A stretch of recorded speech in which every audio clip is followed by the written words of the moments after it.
नमस्कार, कोकणचा नंबर 1 महा चॅनल कोकण 7 लाईव्हमध्ये आपलं स्वागत आहे. अतिशय सुरमई अशी सुरुवात या कार्यक्रमाची झालेली आहे आणि आपल्यासोबत आज असा एक कलाकार आहे ज्यानं आपल्या कोकणाच्या शिरपेचात एक मानाचा तुरा खोवला आहे. हा कलाकार म्हणजे सावंतवाडीतल्या संगीत सद्गुरू विद्यालयाचा विद्यार्थी आणि अखिल भारतीय गांधर्व महाविद्यालयाच्या माध्यमातून हार्मोनियम विशारदची जी परीक्षा घेण्यात आली होती त्यात विशेष प्रावीण्य मिळवत भारतात प्रथम येण्याचा मान ज्यानं मिळवला आहे तो मंगेश मिस्त्री आपल्यासोबत आहेत. मंगेश, तुझं आमच्या या स्टुडिओमध्ये खूप खूप स्वागत आहे. याचबरोबर मंगेशला ज्यांनी गुरुदक्षिणा दिली, ज्याला या क्षेत्रात धडे दिले असे त्याचे गुरु आदरणीय आणि संगीत सद्गुरू विद्यालयाचे संचालक निलेशजी मिस्त्री सर आपल्यासोबत आहेत. सर, आपलंही स्वागत. आज गुरु आणि शिष्यांची जोडी आपल्या स्टुडिओमध्ये आलेली आहे. सर्वप्रथम मी मंगेश तुझ्याकडे येईन, कारण कोकण म्हटलं की कोकणातले अनेक कलाकार आहेत. कोकणात कलावंतांची खाण असं कोकणाला म्हटलं जातं. कुठल्याही क्षेत्रातला कलावंत हा कोकणातला विशेषतः आपल्याला पाहायला मिळतो आणि आज तू सुद्धा हे सिद्ध केलं आहे. आज जेव्हा जी विशारद हार्मोनियमची विशारदची जी परीक्षा झाली त्यात तू विशेष प्रावीण्य तर मिळवलंच, पण संपूर्ण भारतात आपल्या कोकणचं नाव उज्ज्वल केलंस, आमच्या सिंधुदुर्गचं, आमच्या सावंतवाडीचं नाव उज्ज्वल केलंस. त्याच्यासाठी सर्वप्रथम आमच्या कोकण 7 लाईव्ह चॅनलकडनं तुझं अभिनंदन. माझा पहिला तुला असाच प्रश्न आहे की हे तू कसं साध्य केलंस आणि ज्यावेळी आज हा नंबर तुला मिळाला किंवा भारतात प्रथम येण्याचा मान जेव्हा मिळाला तेव्हा तुझी भावना काय? काल मला जो पुरस्कार मिळाला त्यावेळी मला खूप आनंद झाला. त्यावेळी तिथे भारतातील बरेचसे लोक तिथे उपस्थित होते, खूप मोठे मोठे कलाकार होते तिथे. त्यांच्यासमोर मला तो पुरस्कार तिथे मिळाला. मला त्यावेळी खूप म्हणजे छानच वाटलं. माझी आता हार्मोनियमची सुरुवात म्हणजे माझ्या गावी माझे काका आहेत, ते भजनी मंडळ आहे, त्यामध्ये ते काका माझे हार्मोनियम वाजवतात, दुसरे काका आहेत ते पखवाज वाजवतात. त्याच्यामुळे माझ्या घरी ते भजनाचं वातावरण आहे. मग आम्ही जेव्हा सावंतवाडीला शिफ्ट झालो, म्हणजे इथे आलो, त्यावेळी मग मी सरांकडे यायला सुरुवात केली. मी त्यावेळी साधारण पहिलीत वगैरे होतो. मग तो दत्त जयंती होती त्या दिवशी मी सरांकडे पहिल्यांदा ॲडमिशन घेतलं. तिथून मग मी पुढे मग शिक्षण माझं पुढचं शिक्षण चालू झालं. नक्कीच. किती वर्ष तू सरांकडे शिकतोय आणि ह्या शिक्षणादरम्यानचा तुझा अनुभव काय? मी आता मला साधारण 12 ते 13 वर्ष झाली सरांकडे मी शिकतोय आणि अनुभव सांगायचं झालं तर खूप म्हणजे गोष्टी शिकायला मिळाल्या.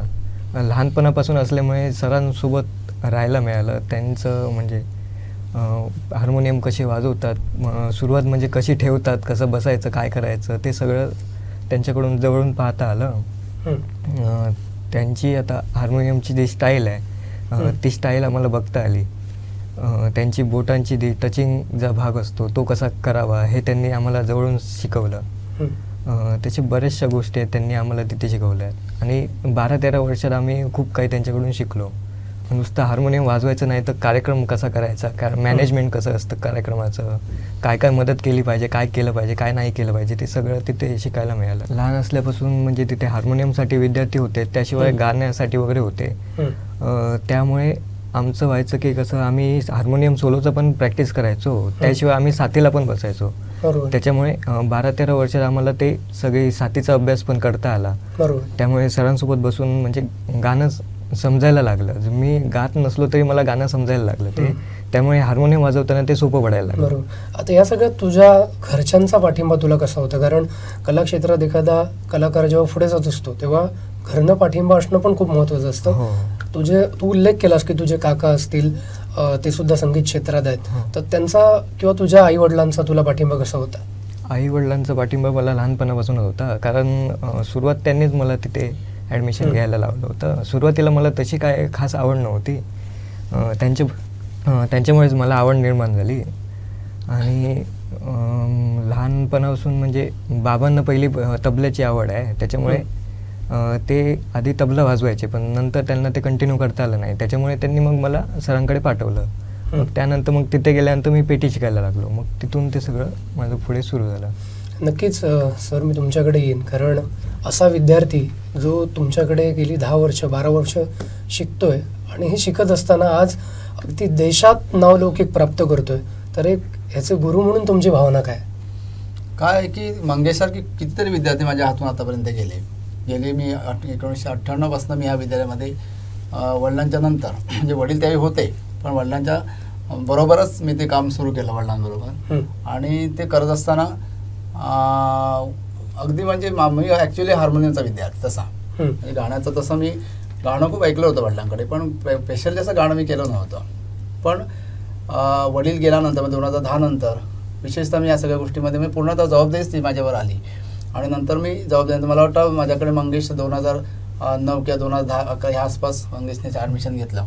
आणि त्या दरम्यान आणि बऱ्याचशा मुली जशा की वर्षा देवण असेल, सिद्धी परब ॲडव्होकेट सिद्धी परब असेल, केतकी सावंत, समृद्धी सावंत असे चांगले म्हणजे देवयानी केसरकर, विदिता केंकरे अशा त्याच दरम्यान सगळ्या मुली ॲडमिशन त्या मुलांचं झालं. आणि त्यामुळे हा एक वेगळा 10-12 मुलांचा एक संच आणि त्यांना शिकवताना मला एक वेगळी ऊर्जा मिळायची कारण सगळी टॅलेंट मुलं आणि नुसती संगीतामध्येच नाही तर आपल्या शैक्षणिक ह्याच्यामध्ये सुद्धा ही सगळी टॉपर मुलं होती. आणि ती सुद्धा 10वी-12वीमध्ये आज 85-90% गुण घेऊन उत्तीर्ण झाले असे विद्यार्थी आज संगीत क्षेत्रामध्ये सुद्धा त्यांनी विशारद पदवी प्राप्त करून प्रथम श्रेणीत येऊन त्यांनी आपला मान मिळवला. त्याच्यापैकी हा मंगेश. पण मंगेशचं विशेष सांगायचं काय म्हणतात तर मंगेशकडे हार्मोनियम बरोबर मंगेशला नोटेशन कसं बनवायचं कारण हार्मोनियम असल्यामुळे नोटेशन तो अगदी लिहिल्या तयार बनवतो किंवा लिहिल्या लिहितो त्याच्यामुळे त्याचा फायदा मुलांना झाला. त्याच्यामुळे बरीचशी मुलं माझ्याकडे बसायचे मग इतर वेळी मंगेशकडनं जाऊन हा मंगेश हे आम्हाला कसं आहे ते दाखव. एक म्हणजे मला प्रत्येक गोष्ट काय मुलांकडे करून घेणं मला माझ्या व्यस्त ह्याच्यामध्ये हक्क व्हायचं नाही पण मग मंगेशकडनं ते करून घ्यायचे. त्याच्यामुळे मंगेशकडे तो एक हातखंड आहे की तो छानपैकी नोटेशन्स कसं बनवायचं ते करू शकतो. ताला चांगलं त्याच्याकडे वादन असल्यामुळे नोटेशन बनवायला त्याचा खूप फायदा होतो त्याला. तर ते एक गुण त्याच्याकडे विशेष आहे आणि त्याच्यामुळे लेखीमध्ये त्याला जास्त गुण आज मिळालेले आहेत. आणि प्रॅक्टिकलमध्ये तर आहेच ते तुम्ही आता वादन तिचं ऐकलं त्याच्यामुळे त्याचा तो एक गुण त्याच्याकडे छान आहे. आणि या दोन्हींच्यामुळे त्याचे आज गुण वाढल्यामुळे आज त्याला भारतामध्ये म्हणजे ती आज पदवी प्राप्त झालेली आहे. गांधर्वाची पदवी म्हणजे काही साधा विषय नाही आहे आणि एवढ्या लहान वयात ती प्राप्त झाल्यामुळे आम्हाला मोठा अभिमान वाटतो की आज या विद्यालयात मी आज काम करत असताना मला एक मोठा वैयक्तिक अभिमान असा वाटतो की माझे गुरु मग त्यांचे गुरु विठ्ठलराव पै ज्याने 1952 या विद्यालयाची स्थापना केली.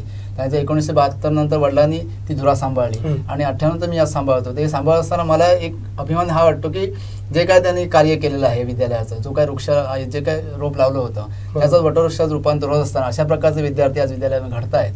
आणि आपल्या विद्यालयाचं गुरूंचं आपल्या आईवडिलांचं नव्हे तर आपल्या कुटुंबाबरोबर आज सावंतवाडीचं नाव महाराष्ट्राचं नाव आज देशभर होत आहे जगात होत आहे हे बघून मला खूप कौतुक होतं आणि खूप बरं वाटतंय आज आपण म्हणजे अगदी अभिमानाने ऊर भरून येतोय आज. नक्कीच मंगेश म्हणजे साक्षात गुरूंकडनं ही कॉम्प्लिमेंट मिळणं सुद्धा खूप महत्त्वाचं असतं. आणि जशी सुरुवात तू ह्या कार्यक्रमाची केली तसंच मी तुला विनंती करेन की एखादं तुझं आवडतं गीत असेल ते तू वाजवावं. मी एक नाट्यगीत वाजवतो. चल.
मंगेशकडे पाहताना कधी हार्मोनियमवर त्याची बोटं ज्या पद्धतीनं म्हणजे काय त्याला शब्दात सांगता येणार नाही अशा पद्धतीनं तो हे वाजवतो, म्हणजे अगदी लीला फिरतात, म्हणजे बघताना सुद्धा एक वेगळा आनंद होतो.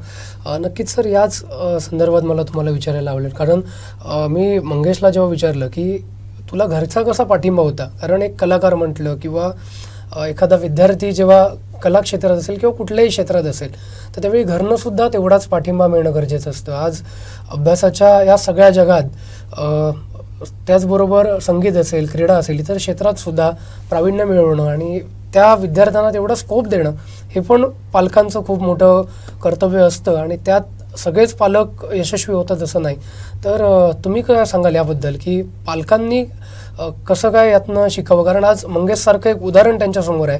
ज्यावेळी एखाद्या मुलाला स्वातंत्र्य दिलं जातं, त्याला आवडीच्या क्षेत्रात जेव्हा त्याला पाठिंबा दिला जातो, तेव्हा तो मुलगा शालेय जीवनात तर पुढे आहेच, पण त्याच्या आवडत्या क्षेत्रात सुद्धा पुढे आहे. तर तुमचा अनुभव काय सांगतो? मुळात असं मला वाटतं की संगीत क्षेत्र हे मागच्या 25 किंवा 30 वर्षाच्या मागे जर आपण गेलो तर त्याच्यात करिअर करून नुसतं संगीत ह्या कलेवर जगणं हे थोडंसं कठीण होतं, यासाठी की तेवढा विकसित त्यावेळी तो विषय नव्हता. म्हणजे संगीत विषय विकसित होतं, पण आज जसं क्लास करून गरज त्याच्यावर जगणं किंवा त्यावेळी काहीतरी त्याच्यासाठी दुसरं काहीतरी एक चरित्राचा मार्ग म्हणून प्रत्येक कलाकाराला बघावा लागत होतं. पण आज पूर्णतः संगीत हा विषय घेऊन तुम्ही आज तुमचं करिअर करू शकता. एवढी आज संगीतासाठी चांगली गोष्ट आज समाजामध्ये घडते आहे.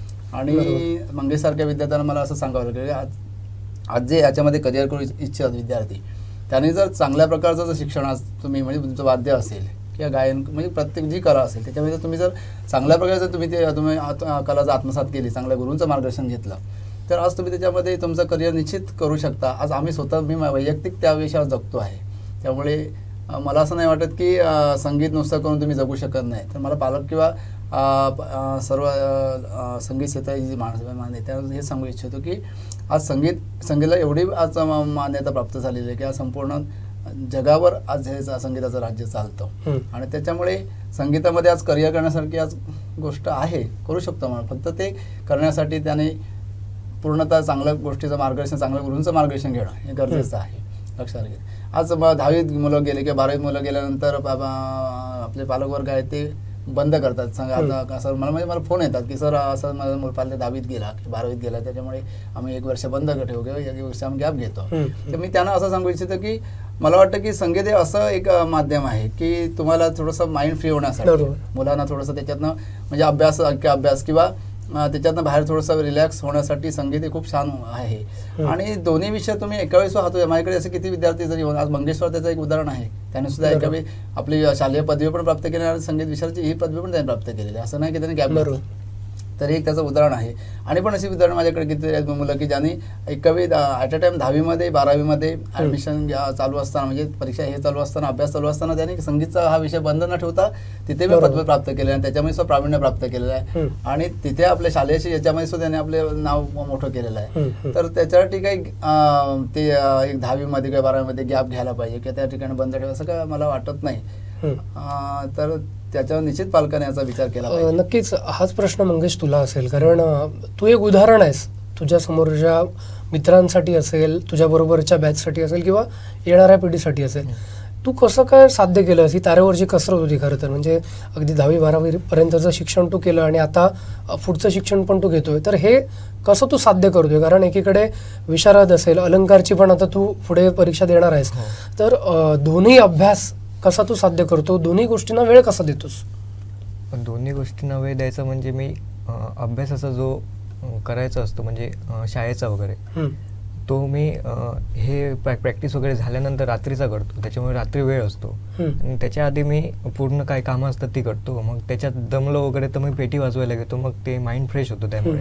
आणि मग त्यामुळे रात्री मग अभ्यास करायला बरं पडतो आणि ते लक्षात राहतं तेवढं जास्त.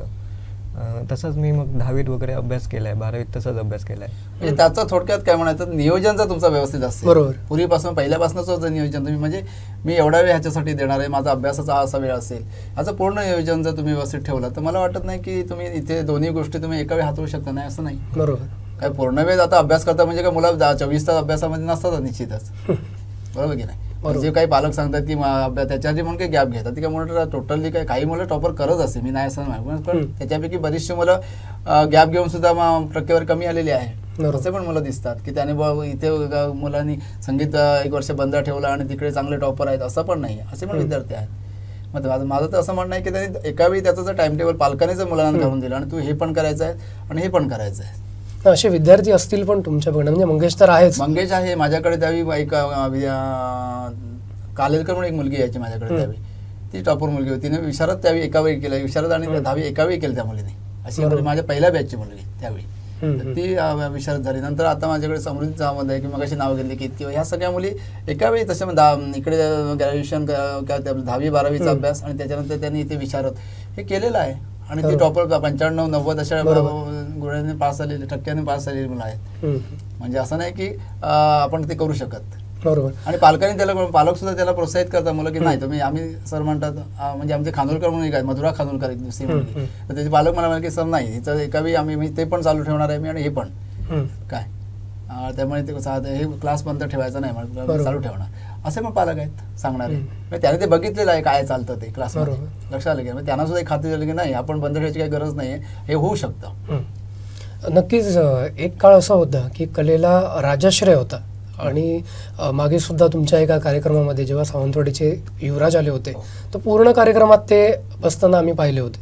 त्यामुळे एक राजाश्रय असताना संगीताला एक वेगळा दर्जा होता. आज जेव्हा लोकशाही आहे आणि आपल्यासमोर सरकार आहे, त्यामुळे सरकारकडनं तुमच्या कलाकारांच्या काय अपेक्षा आहेत? कारण आजही कलाकारांना जे मिळालं पाहिजे ते मिळत नाही आहे. काही शाळांमध्ये संगीत शिक्षक, कला शिक्षक असे शिक्षक काही काळापुरते आपण पाहिले, पण आत्ता तो शिक्षकच तिथे दिसत नाही किंवा तो विषय शाळांमधला बंद झालेला दिसतोय.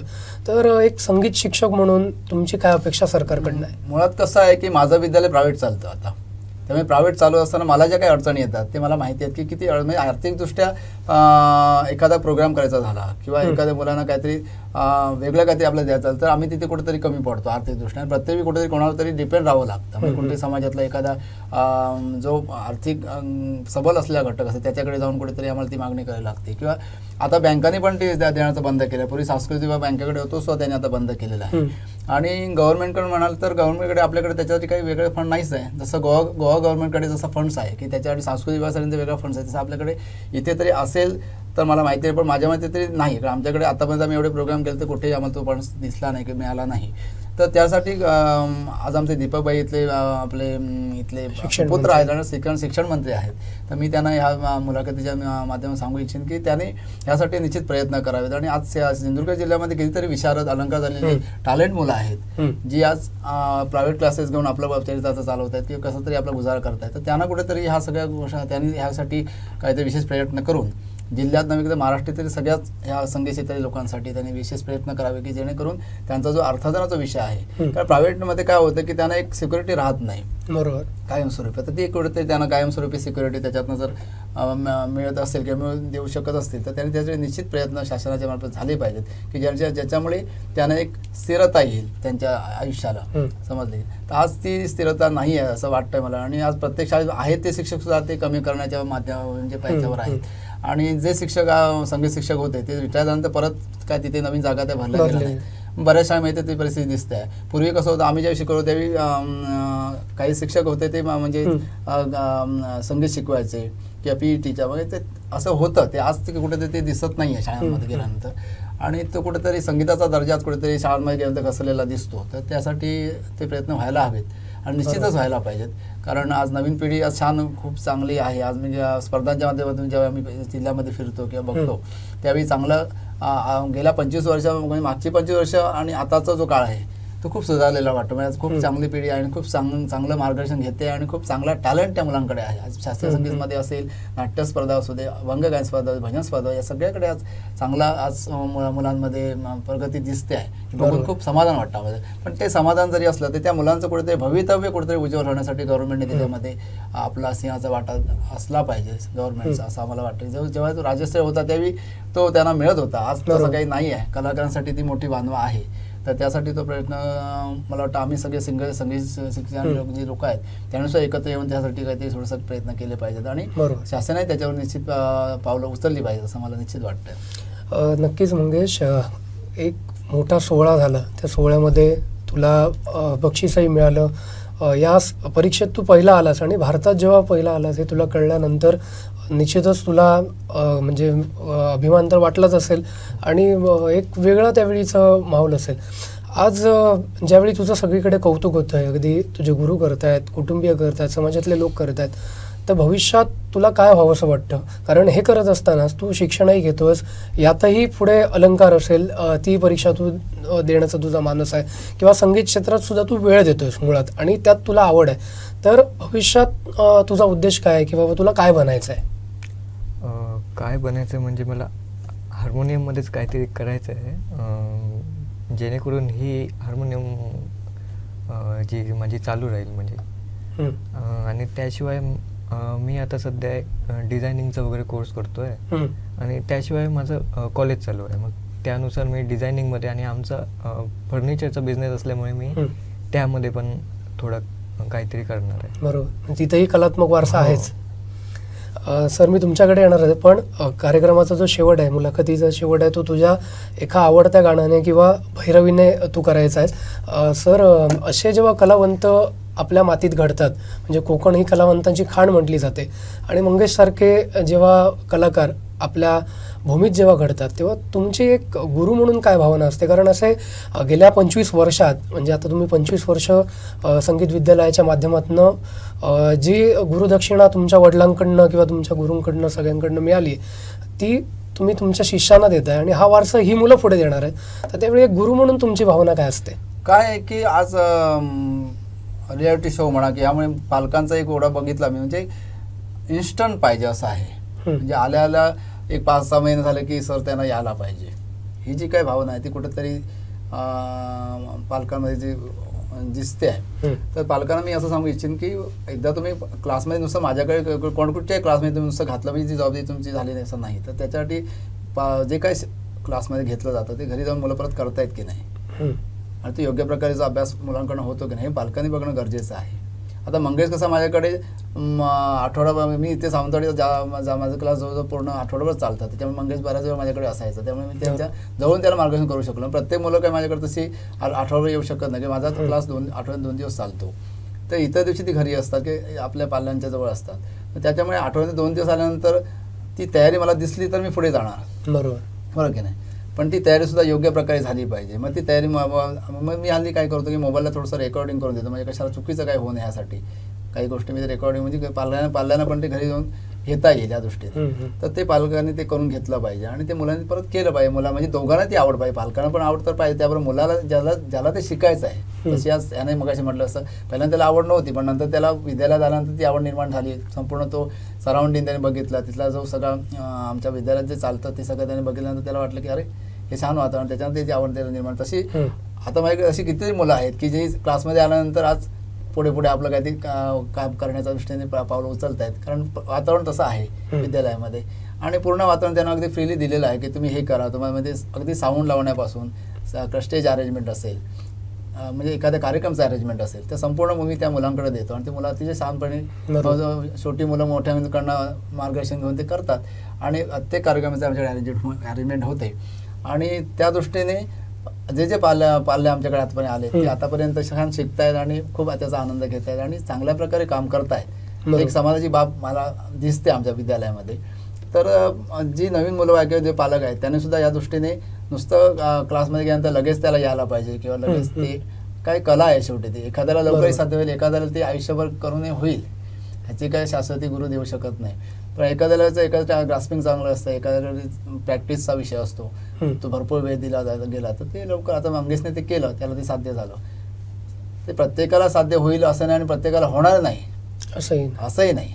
बरोबर, लक्षात आलं की नाही? ते प्रयत्न करणं प्रत्येकाचं काम आहे आणि ती मुलं करतात, नाही असं नाही. बऱ्यापैकी मुलं आज करतायत आणि त्याचा रिझल्ट तुम्हाला दिसतोय सावंतवाडी. मंगेशच्या रूपाने तर देशात आपल्या सावंतवाडीचं नाव झालेलं आहे निश्चित. त्यामुळे समाधान असं काम चाललंय असं मला म्हणायला हरकत नाही काम विद्यालयामध्ये.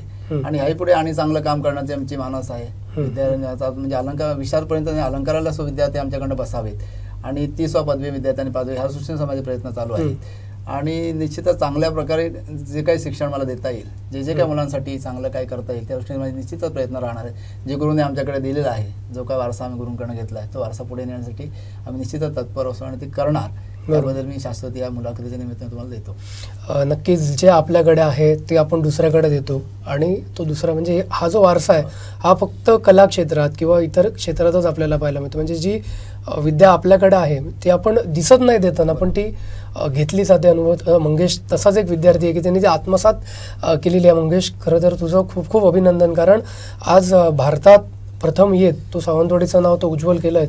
उद्या अलंकार परीक्षेत सुद्धा तू जगात आमच्या सावंतवाडीचं नाव, आमच्या जिल्ह्याचं नाव, आमच्या कोकणाचं नाव असंच पुढे घेऊन जावं अशी तुला शुभेच्छा देत असतानाच एक मानससुद्धा व्यक्त करतो. आणि सर, आपल्या माध्यमातून सुद्धा असेच हिरे हे आमच्या जिल्ह्यातले, आमच्या तालुक्यातले तयार होऊन हे जगाच्या नकाशावर चमकावेत हीच आजच्या ह्या निमित्तानं अपेक्षा व्यक्त करत आपल्या दोघांनाही पुढच्या वाटचालीसाठी खूप खूप शुभेच्छा देतो. आणि मंगेशला विनंती करतो की त्यांनी त्याच्या आवडीच्या गाण्यानं या मुलाखतीचा शेवट करायचा. कोकण सदने आम्हाला इथे बोलवून जे आमचे संवाद साधला आणि जी काय चर्चा झाली त्याबद्दल कोकण सदचे खूप खूप आभार व्यक्त करतो.